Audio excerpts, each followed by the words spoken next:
समांतर भाग 6 सादर करते मनीषा स्टॉक. मागील भागात आपण पाहिले की कुमार महाजन सुट्टीमध्ये मुंबईला गेले आणि नंतर तिथून चक्रपाणीच्या शोधात ते थेट कसाऱ्यापर्यंत गेलेत. आता बघूया पुढे काय होते ते. पाताल पाणी. यापूर्वी मी हे नाव कधीच ऐकलेलं नव्हतं आणि ते साहजिकच होतं. महाराष्ट्रात राहूनही महाराष्ट्रातली तरी सगळी गावं आपल्याला कुठे माहिती असतात. हे तर मध्य प्रदेशातलं एक खेडेगाव मला माहीत असल्याचं कारणच काय. खांडव्याहून सकाळी 10:10ला अजमेर पॅसेंजर सुटते. अर्थात हे रेल्वे टेबलचं शेड्यूल टाईम झालं. मध्य प्रदेशात विशेषतः खांडवा हे फारच आळशी आणि मनमुराद स्टेशन आहे. इथून जाणारी गाडी कधी येईल ना कधी जाईल ते स्टेशन मास्तरलाही सांगता यायचं नाही. 10:10चे अजमेर पॅसेंजर 12पर्यंत उन्हात खरपूस तापवून झाल्यावर मग प्लॅटफॉर्मला लागले. मी आत शिरलो तर भपकन कुबट गरम भपकारा जाणवला. डब्यात नावालाही स्वच्छता नव्हती. बाकड्यांवर शेंगांची सालं, फरसाणाचे अवशेष, बोळा करून टाकलेले कागद असं बरंच काही होतं तिथे. पॅसेजमध्ये नि बाकांमध्ये संत्री केळीची सालं कुजत पडलेली होती. तोच वास संपूर्ण डब्यात घुसमटला होता. मला सुदैवानं म्हणायचं कारण नाही म्हणा, पण गाडीत गर्दी नव्हतीच. खिडकी मिळाली होती. गाडी सुरू झाली की कदाचित फॅन्सही सुरू होणार होते. बाहेरचं वारंही भरपूर येणार होतं. पण या इच्छेसाठी मला अर्धा तास तरी वाट पाहावी लागणार होती. त्या उग्र कुचकट वासातून एकदाची सुटका झाली, पण मग कोळशाचं इंजिन असल्यामुळे कोळशाच्या कणांचा त्रास सुरू झाला. पाताल पाणी असं नाव असलेलं स्टेशन एक्झॅक्टली कितवं होतं ते मलाही माहिती नव्हतं. लोकांमध्येही त्याबाबत मतभेद दिसल्यानं मी नंतर नव्यानं कोणाला ते विचारण्याचं टाळलं. स्टेशन आलं की आपलं नाव वाचायचं. गाडी मीटर गेजची, लाईन सिंगल. मध्येच कुठल्या स्टेशनात थांबली ती काही केल्या हलायचं नावच घेईना. कुठली तरी एक्सप्रेस पास व्हायची होती म्हणे. असं करीत करीत सर्व संकटातून पार होत गाडी पाताल पाणीला पोहोचली. तेव्हा दुपारचे 3:15 वाजले होते. मी प्लॅटफॉर्मवर उतरलो. इथे हवेत बदल जाणवत होता. दुपार असूनही हवेत ओलसर गारवा पसरला होता. सकाळभर पाऊस पडून गेल्याच्या ओल्या खुणा सर्व दूर दिसत होत्या. पुन्हा पाऊस पडण्याची चिन्ह दिसायला लागली होती. स्टेशन मात्र छोटं होतं. गावाचा तर कुठेही पत्ताच नव्हता. इथून पालानला कसं जायचं ती चौकशी करण्यापुरता तरी TC किंवा कोणी सापडणं आवश्यक होतं. कोणा उतरूला विचारलं तर काय 2-4 माणसं उतरली होती. ती घाईघाईनं हिंदी बोलत बाहेरही निघून गेली केव्हाची. शेवटी मी बाहेर आलो. एकुलता एक टांगेवाला रंगात येऊन एका बाईशी काहीतरी ॲक्शन पॅक्ट बोलत होता. त्याच्यापाशी जाऊन मी उभा राहिलो. या माणसाला काही चौकशी करायची आहे म्हणून म्हणण्यापेक्षा याला लवकरच कसा कटवावं अशा त्या थाटात त्यानं मला विचारलं. क्या है? मुझे पालन जाना है. अपेक्षेनं त्याच्याकडे पाहत मी म्हटलं, पालन? अभी एक टेम्पो गया. क्या कर रहे थे आप? टेम्पो में से जाना पड़ेगा क्या? बाबू, ST तो 1 बजे ही चली जाती है और फिर बाद में. ये अब टेम्पो भी गया. अब कैसे जाओगे बताओ? पालान बहुत दूर है क्या? 11 मैल. ऐकूनच माझ्या डोळ्यासमोर काजवे चमकले. एक अंतहीन रस्ता माझ्या मनात रेंगाळायला लागला. 11 मैल? पायी तर जाणं शक्य नव्हतं. जायची काही सोय पण दिसत नव्हती आणि इथे मुक्काम करावा म्हटलं तर तेही शक्य दिसत नव्हतं. इथल्या माणसांनाच राहायला घरं दिसत नव्हती तर मला कोण कुठे ठेवणार. मी तिथून हलतही नाही आणि काही बोलतही नाही असं पाहून टांगेवाला जरा वैतागलाच. त्याच्याशी गुलुगुलू बोलणारी ती बाईही कपाळाला आठ्या घालून माझ्याकडे पाहायला लागली. कोणतंही वाहन नाही आणि 11 मैल चालत जाणं शक्य नाही असं म्हटल्यावर ते आपलंच गिराईक आहे हे लक्षात आल्यामुळे तो आखडला होता. का त्याला यायची इच्छाच नव्हती म्हणून तो तुसडेपणाने करीत होता, का त्याच्या मठ्ठ डोक्यात काही शिरलंच नव्हतं. कळायला काहीच मार्ग नव्हता, पण मी अडलो होतो. मला वाहनाची गरज होती. फक्त ते तीव्रतेने त्याला जाणवू नये म्हणून सावधगिरी बाळगत होतो. मी विचारलं, कुछ इंतजार नहीं हो सकता क्या? तो संशयानं माझ्याकडे पाहायला लागला. काय चुकलं तेच कळेना, पण काहीतरी चुकत होतं नक्की. किसका इंतजार? मेरा? दोघं बावटासारखे चेहरे करून एकमेकांकडे पाहायला लागले. कौन करेगा आपका इंतजार? ये मैं क्या जानूं? अरे, यहाँ से जाने का इंतजार हो गया तो. दोघं खदखदून मग हसायला लागले आणि मला मात्र ओशाळल्यासारखं झालं. कहाँ से आए हो बाबू? महाराष्ट्र से? हाँ, क्यों? अजी इंतजार नहीं, इंतजाम बोलो. माझ्या डोक्यात खाडकन प्रकाश पडला. राष्ट्रभाषेनं मला चकवलं होतं. हां, इंतजाम, वहीच. रहने के लिए लॉजिंग वगैरह. यहाँ आता ही कौन है बाबू जो लॉजिंग बोर्डिंग हो? तो फिर मैं अभी क्या करूँ? आपकी मर्जी होवे सो कर ले, मैं क्या जानूँ. तुम नहीं आ सकते क्या? ओह, किधर? पालान को. और ये टांगा कौन संभालेगा भाई? तुम? और कौन संभालेगा? अच्छा, टांगा भी संभालूँ, आपके साथ भी आऊँ, ये कैसे हो सकता है? हो सकता है, मी शांतपणे म्हणालो. यह टांगा भी ले चलो तो रात ही हो गई समझो. ती बाई हात जोड़त म्हणाली, पैदल जाओगे तो इस घोड़े से भी आगे निकल जाओगे बाबू. रात हुई तो क्या हुआ? बाबू, इस लक्ष्मी से जबान ना लड़ाओ. चलो चलो, क्या देंगे? क्या लोगे पहले बोलो. 25 से कम नहीं, और रात को पालान रहना पड़ा तो 5 अलग से. मी लगेच तयार झालो. पाताल पाणीत रात्रभर कुडकुडत राहण्यापेक्षा 30 रुपये गेलेले परवडण्यासारखे होते. चल, तू 30 ले ले, रात हो या न हो. टांगेवाला आता एकदम खुशीत आला. लक्ष्मीला त्यानं लगेच टांग्यातून हुसकावून लावलं. घोड्यापुढची गवताची पेंडी हिसकावून टांग्यात टाकली. चाबूक हवेत सप सप फिरवला. बैठो बाबू, आओ. त्याचा अवशेषच असा होता की मला वाटलं आता सेकंदात आपण आत बसलो नाही तर भरधाव वेगात टांगा पळायला लागेल. तो थेट पालानलाच जाऊन थांबेल आणि आपण मात्र इथेच राहून जाऊ. मी पटकन टांग्याच्या मागच्या भागात जाऊन बसलो. मागे दार होतं, ते लावून घेतलं. चिखलात चाक फसलेल्या रथासारखा टांगा कुई कुई करत संथ गतीनं चालायला लागला. मनात म्हटलं, ही सुरुवात आहे. जरा पुढे गेलं की टांगा वेग घेईल. पण 200 फूट गेल्यानंतरही घोडं मात्र त्याच चालीने दुडकत राहिलं. ये तेज नहीं दौड़ता क्या? मी न राहून विचारलं. ये क्या तेज दौड़ेगा बाबू, घोड़ा तो बूढ़ा है. मैंने पहले ही आपको बता दिया था, रात होगी. वापस जाना है तो अभी भी बोलो. अरे नहीं नहीं, जाने दो. सेकंदात माझं तोंड गप्प झालं. विचारण्याची काही सोयच नव्हती. परत मनात आलं, माठ्या, मगाशी रुबाबात हवेत चाबूक फिरवलास तो काय माझ्या पाठीवर मारायला का रे? पण काही इलाजच नव्हता. पाताल पाणीला रात्र काढण्यापेक्षा मी पालांच्या दिशेनं टुकूक टुकूक सरकत तरी चालत होतो. जगातला कोणताही जिवंत प्राणी असा एकाच गतीनं चालू किंवा पळू शकतो हे त्या टांग्यात बसेपर्यंत मला माहीतच नव्हतं. पाताळगंगेच्या पाण्यावर पोसलेला हा घोडाच असला अजब प्रकार करू जाणे. अन्यथा घोडा या प्राण्याला जागतिक पातळीवर ताकद आणि स्फूर्तीचं प्रतीक म्हणून मान्यता मिळालेली आहे. पण या पठ्ठ्या आपला टुकूक टुकूक खळखळ करीत ताशी 4 मैल वेगात दौडत होता. त्याच्या टापा आणि गळ्यातलं घुंगरू सतत एका विशिष्ट लयीत वाजत होतं. त्याच्या जोडीला चाकांच्या कुर्रकुई आवाजाचा भर होता. धावेला एक जोड होता. तोही केव्हा येणार हे मला अजून कळून लागलं होतं. जोड खाली आला की टांगा एका बाजूनं थोडी तंगडी वर केल्यासारखं उचलला जायचा.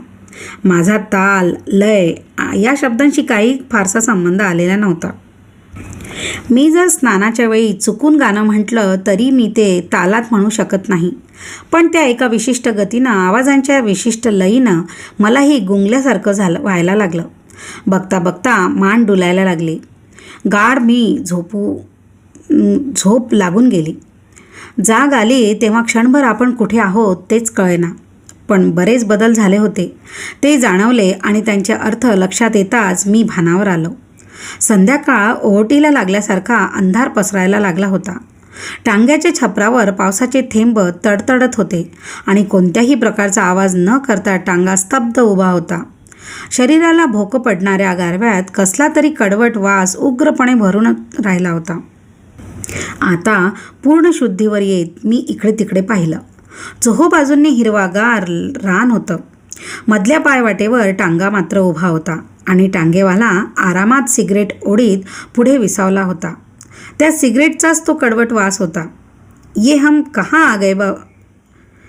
माझ्या प्रश्नाला उत्तर न देता त्यानं माझ्याकडे वळून पाहिलं.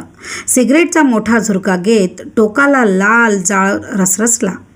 त्या प्रकाशात त्याचे तारवटलेले डोळे मला दिसले. एकदम माझ्या डोक्यात प्रकाश पडला. तो गांजा ओढत होता. बोंबला, आता ह्याला कसला रस्ता सुधारणार? अडकलो या रानात आपण. त्यापेक्षा पातालपाणी स्टेशनात रात्र काढून सकाळी काहीतरी व्यवस्था केली असती तर फार बरं झालं असतं. जोरात पाऊस पडायला लागला. वादळ झालं तर आता आपण काय करू शकणार? थोड्या वेळानं मीच त्याला म्हटलं, यहाँ क्यों ठहरे? स्वरात राग ओतत मी विचारलं. चलते है भाई, गुस्सा क्यों हो रहे हो? रास्ता तो ठीक है ना? हाँ हाँ, अपनी सारी जिंदगी इस इलाके में गुजरी है. आंखें मून के गए तो पालान पहुंच जाएंगे. निदान रस्ता चुकलेला नाही एवढ्यावरच समाधान मानून मी गप्प बसलो. आणखी दुसरं काय करणार होतो मी? हा परका भाग. जंगलाची माहिती नाही, रस्ते माहिती नाही. वाटाड्यावर भिस्त ठेवण्यापलीकडे होतंच आता काय माझ्या हातात. गांजाची तरतरी पूर्णतः मेंदूत भिनल्यावर टांगेवाल्यानं पुढचे दोन्ही कंदील लावले. चाबूक हवेत सपसप वळवला. त्याबरोबर घोडं पुन्हा पळू लागलं. पण आता माझी झोप उडाली होती. मनावर वातावरणाची पेंग तेवढी कायम होती. छानशी विस्की प्यायला मिळावी अशी उर्मी मनात दाटून येत होती. थोड्याच वेळानं पावसानं जोर धरला. वारी घोंगायला लागली. आमचा वेग आणखीनच मंदावला. कितीतरी वेळा वाटलं ह्याला सांगावं, रस्ता हाच थेटपर्यंत असेल तर इथूनच परत जावं. आता पालांचे टिमटिमणारे दिवे दिसायला लागले. तेव्हा माझ्या जीवात जीव आला. घड्याळात पाहिलं तर 10 वाजले होते. गाव सपाटीवर वसवलेलं होतं. चारी बाजूंनी डोंगर टेकड्या रानांनी वेढलेलं होतं.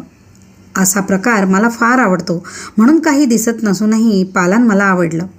टांगेवाल्यानं मला गावातल्या सर्वात मोठ्या चौकात आणून सोडलं. 30 रुपये घेऊन तो मात्र निघून गेला. हा चौक महत्त्वाचा असावा. चौकात एक कारंजं होतं. भोवती हॉटेलं, दुकानांची दाटी होती.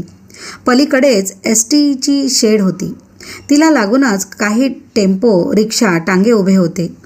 गावातला सर्व व्यापार या चौकातच एकवटला होता जणू. इथली हॉटेलं पाहताच आपण महाराष्ट्रात मुळीच नसल्याबद्दल माझी खात्री पटली. आपल्या इकडल्यासारखी इडली डोसा हॉटेल मध्य प्रदेशात असतील नाही असं नाही, पण कोणाच्या मनात असलं खाण्याचा विचारही येत नसावेत. मी ज्या हॉटेलात म्हणजे ढाब्यावर शिरलो त्याच्या प्रवेशद्वारापाशीच उकळत्या दुधाची मोठी कढई होती. दुधाचा असा खरपूस वास येत होता की चहाची आठवणही होऊ नये. दूध आणि दुधाचे पदार्थ, पोहे, कचोरी हेच मुख्य. दिवसभर सक्तीचा उपवास घडला होता. निरनिराळ्या वासांनी भुकेचे डोंब पोटात उसळायला लागले होते. म्हणून सगळे विचार बाजूला ठेवून आधी पोटभर आपण खाऊन घेतलं. पोऱ्या सांगत होता, सागपुडी बिलकुल गरम है, वही खा लो. पण सागपुडी म्हणजे तरी काय हे माहीत नसल्याने मी रबडी, गुलाबजाम असंच खाऊन घेतलं. नंतर कळलं पुडी म्हणजे पुरी. या पुऱ्या शुद्ध देशी तुपात तळलेल्या असतात. खाऊन तृप्त झालो तेव्हा बाहेर पाऊस कोसळू लागला होता. हॉटेलनी दुकानांच्या आसऱ्याला लोक चिपकले होते. माझ्याजवळ रेनकोट होता, पण तो पिशवीच्या तळाला होता. वरचे कपडे उसकून तो काढला आणि घातला. आसपासची माणसं लगेच कुतूहलानं माझ्याकडे पाहायला लागली. पातालपानी से आए हो क्या बाबू? बिलाचे पैसे घेताना मालकानं विचारलं. हां, पालान में एक रिश्तेदार के यहाँ जाना है, आप बता सकते हैं कहाँ रहते हैं? मी त्याच्या प्रश्नाचा धागा पकडत विचारून घेतलं. क्या नाम है? सुदर्शन चक्रपाणी. चक्रपाणी कोण है? क्या करते हैं? ते मलाही माहिती नव्हतं, पण एका रिकाम टेकडा दिसणारा तरुण मदतीला आला. अरे यार, वो साहब रेती मैदान में रहते हैं वो. मी आशेनं दोघांकडे पाहायला लागलो. दोघं एकमेकांकडे अर्थपूर्ण नजरेनं पाहत होते. मालकाच्या चेहऱ्यावरची सहकार्याची भावना साफ कोरडी झाली होती. तो संशयानं मध्येच माझ्या चेहऱ्याकडे पाहून घेत होता. कहाँ के रहने वाले हो? बंबई. क्या रिश्ता है उन साहब से? प्रश्नाचं टोनिंगच असं होतं की त्या साहेबाशी कोणाचा रिश्ता असणं शक्यच नाही किंवा असू नये असं त्याला वाटत होतं. हे चटकन लक्षात यावं. वैसे रिश्ता तो नहीं है, पहचान वाले है बस. पुन्हा दोघं माझ्याकडे संशयानं पाहायला लागले. आसपासचे आणखीन दोघं तिघं त्यांच्या पाहण्यात सामील झाले. कैसी पहचान बाबू? मेरे पिताजी और चक्रपाणी साहब बचपन के दोस्त थे. चक्रपाणीचं वय विचारात घेऊन मी सांगितलं. कोणी काही बोललं नाही. वातावरण उगाचच गढूळ झालं. ये रेती मैदान कहाँ है? त्यातून बाहेर पडण्याच्या उद्देशानं मी विचारलं. दूर है, हमें पूछेंगे तो हम कहेंगे उस तरफ मत जाओ और जाना उतना ही ज़रूरी है तो सुबह चले जाना, रात को नहीं. त्या सल्ल्याचा माझ्या मनावर नक्कीच परिणाम झाला. विचारांवर एक गूढ भीतीचं पुसटसं सावट पडलं. किंचितच ओढल्या आवाजात प्रश्न विचारला गेला. क्यों? ऐसा क्यों? वो हम नहीं जानते, लेकिन इतनी रात बारिश भी हो रही है. रास्ता दिखाने के लिए भी कोई मिलने वाला नहीं. रास्ता बताने वाला तो कोई मिल सकता है. हाँ, वो तो मैं भी बता दूंगा, मगर जाना अभी उचित नहीं है. तसा विचार केला तर सकाळी जाण्यानं फरक काहीच पडत नव्हता. मी 8 दिवसांची रजा टाकून आलो होतो. 8चे 10 झाले असते तरी करंजिया साहेबांनी काही विचारलं नसतं. पण पालांपर्यंत आल्यावर चक्रपाणीला भेटायला न जाता एक रात्र वाया घालवणं माझ्या जीवावर आलं होतं. सगळी सहनशक्ती संपायला लागली होती. इतके कष्ट घेऊनही मी 7-8 दिवसांनी चक्रपाणीला शोधून काढलं होतं. आणि आता ही माणसं म्हणत होती की जाना उचित नाही. उचित नाही का उचित नाही? चक्रपाणी चिडखोर संतापी असेल, फार फार तर आपण तोही माणूसच आहे म्हणा. अपरात्री झोपेतून उठावं लागलं म्हणून खवळला तरी आपण खास त्याला भेटायला महाराष्ट्रातून आलो म्हटल्यावर तर त्याला काही तर वाटेल ना. कहाँ है ये रेती मैदान? आत्ताच जाण्याचा निश्चय करून मी विचारलं. तो आप जाएंगे? हाँ, तुम जाना उचित क्यों नहीं ये बताना, हम नहीं जाएगा.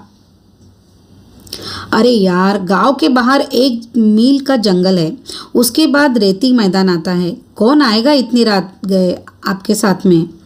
गावाबाहेर जंगलापलीकडे? या चक्रपाणीनं का बरं असं ठिकाण निवडावं राहायला? त्याला शांतता प्रिय असणार हे ठीक आहे, पण इथे गजबजाट आहेच कुठे? इस तरफ से. हां, मी बाहेर पडलो. ओळीनं टांगे उभे होते. तिथे आलो. कहाँ जाना साहब? रेती मैदान. कोणीच उत्सुक दिसेना.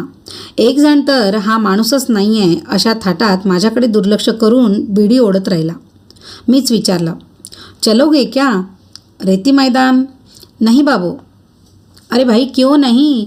मैं इस इलाके में नया हूँ, ऊपर से बारिश हो रही है, आगे अंधेरा भी है, इसलिए कहता हूँ कोई तो चलो. बाबू, रेती मैदान में टांगा जाता ही नहीं. त्यातला एक म्हातारा माझी दया घेऊन म्हणाला. आप कहे तो जंगल तक छोड़ आऊँ? अच्छा चलो म्हणत मी त्याचं मन बदलण्यापूर्वी मागचं दार उघडून आत बसलो. 5 रुपये होंगे बाबूजी, पहले ही बता देता हूँ. हाँ हाँ ठीक है चलो. मान्यता मिळताच म्हाताऱ्यानं हाताचा कप करून काडी पेटवली. दोन्ही कंदील लावले. पावसात काडी फेकून लगामाला हिसके मारत घोड्याला चलण्याची खूण केली. घोडा आता पळू लागला. पालान गाव लोकसंख्येच्या दृष्टीनं लहान होतं, पण वस्ती विरळ होती म्हणून गाव लांबलचक पसरलेलं होतं. गावात दाट झाडी होती. अधूनमधून देवळांचे हेमाडपंथी कळस दिसत होते. रेती मैदान पर कितनी बस्ती है? पावसाळी रात्रीतला रहस्यमय शांतपणा अस्वस्थ करू लागला, म्हणून मी बोलण्यासाठी काहीतरी त्याच्याजवळ विषय काढला. रेती में क्या बस्ती होगी बाबू, वहाँ कोई नहीं रहता. फिर ये आदमी, बस वही अकेले रहते हैं वहाँ पे. मैदान में छोटी पहाड़ी है, पहाड़ी पर इन साहब की हवेली है. कितने साल हो गए इन्हें यहाँ? यही 20-25 साल. मकान चक्रपाणी साहब ने ही बनवाया है ना? जी नहीं, हवेली तो 100 साल खाली पड़ी थी, उन्होंने वो खरीद ली है. घर में कौन कौन है उनके? मालूम नहीं, लेकिन शायद वो अकेले ही रहते हैं. काय? चक्रपाणी एकटा आहे? मग त्याची बायको आणि पोरं कुठे गेलेत? कदाचित असं असावं की इथे राहणं त्यांना पसंत नसावं, म्हणून बायको पोराजवळ मुंबईत राहिली असेल आणि हा मात्र एकटाच इकडे आला. एक बताओ, गाव वाले उस साहब से डरते हैं क्या? टांगेवाल्यानं मान वळवून माझ्याकडे पाहिलं, मग हळूच विचारलं, आपने चक्रपाणी साहब को देखा है क्या? नहीं. क्यों, बदसूरत है क्या? बदसूरत तो नहीं है, लेकिन बाबू वजह तो मैं भी नहीं जानता. लेकिन ये बात तो सच है, पूरा गाव उनसे डरता है. क्षणभर त्याच्या मनातल्या भीतीचा स्पर्श माझ्याही मनाला झाला. शहरापासून दूर जंगलांनी वेढलेलं एक खेडेगाव. गावाबाहेर पलीकडं एक छोटी टेकडी. टेकडीवर एकच जुनी हवेली आणि हवेलीत राहणारा एक रहस्यमय माणूस. सगळं कसं एखाद्या इंग्रजी भयपटासारखं होतं आणि त्यातल्या नायकाच्या जागी मी. ही कल्पनाच मोठी भयाण होती. त्यामधून बाहेर पडणं आता आवश्यक होतं. पण काही बोलावंसंच वाटेना. या सगळ्या भीतीदायक वातावरणात बाहेरचा अंधार, घोंगावणारी वारी नि कोसळणारा पाऊस मोलाची भर घालीत होता. गाव केव्हाच आता मागे पडलं. टांगा एक खडकाळ अरुंद पायवाटेनं धावायला लागला. समोर अंधुक उजेडात दिसणाऱ्या पावसाच्या जाड रेघांनी त्या पलीकडे गडद अंधारापेक्षा अधिक काहीच दिसत नव्हतं. 15 मिनिटांचा असा निशब्द प्रवास पार पडला. मग घोडा एकाएकी फुरफुरला. टपक टपक करीत उभा राहिला. उतरो बाबू, टांगेवाल्यानं माझ्याकडे पाहत म्हटलं. इथं आपलं इधर उतरो? मी चकित होत विचारलं. कंदिलाच्या प्रकाशापलीकडे काहीसुद्धा दिसत नव्हतं आणि मला इथे कुठे उतरवत होता हा? सामने जंगल है बाबू. माझ्या शरीरावर सरसरून काटे तरारले. मरायचं म्हणून टाहो फोडणारा माणूसही तो क्षण आला की जगण्याची धडपड करू लागतो, तसं काहीसं माझं झालं होतं. सगळे नको नको करीत होते तर मीच हट्टानं इथपर्यंत आलो होतो आणि आता जंगल आलं म्हणताच मला आता घुसायची भीती वाटू लागली होती. मी उतरायला तयार होत नाही असं पाहून टांगेवाला म्हणाला, अगर डर लगता है तो वापस चलो बापूजी, मैं तो जा ही रहा हूँ. नहीं नहीं, डरने की क्या बात है, उसनं अवसान आणत मी म्हटलं. टांगा आगे नहीं जा सकता क्या? नहीं जा सकता, मगर जाएगा भी नहीं. अरे क्यों? देखा नहीं, घोडा अपने आप ठहर गया. म्हणजे यानं घोड्याला थांबवलं नव्हतं का? थांबला मग तो. काय जाणवलं त्याला? मुक्या जनावरांना तसलं काही असलं तर अचूक कळतं म्हणे. छे, तसलं काही नाही. पूर्णतः धीर सुटण्यापूर्वीच मी माझ्या मनाला बजावलं. परत जाताना भाडं मिळावं म्हणून हा आपल्याला घाबरवतो आहे. ह्यानं घोड्याला लगाम खेचलाच असेल तर आपल्याला काय कळणार? मी सामान उचललं. टांगेवाल्याला 5 रुपये दिले. उतर रहे हो बाबूजी? हाँ. कौन सा रास्ता रेती मैदान जाता है बताओ? कहीं से भी जाओ, मैदान पहुँच ही जाओगे बाबूजी. एक निर्धार करून मी आता खाली उतरलो. टांगेवाल्यानं टांगा वळवून घेतला. पुन्हा एकदा मी काही म्हणतो का म्हणून माझ्याकडं त्यानं पाहिलं. मग मात्र घोडा गावाच्या दिशेनं पळत सुटला.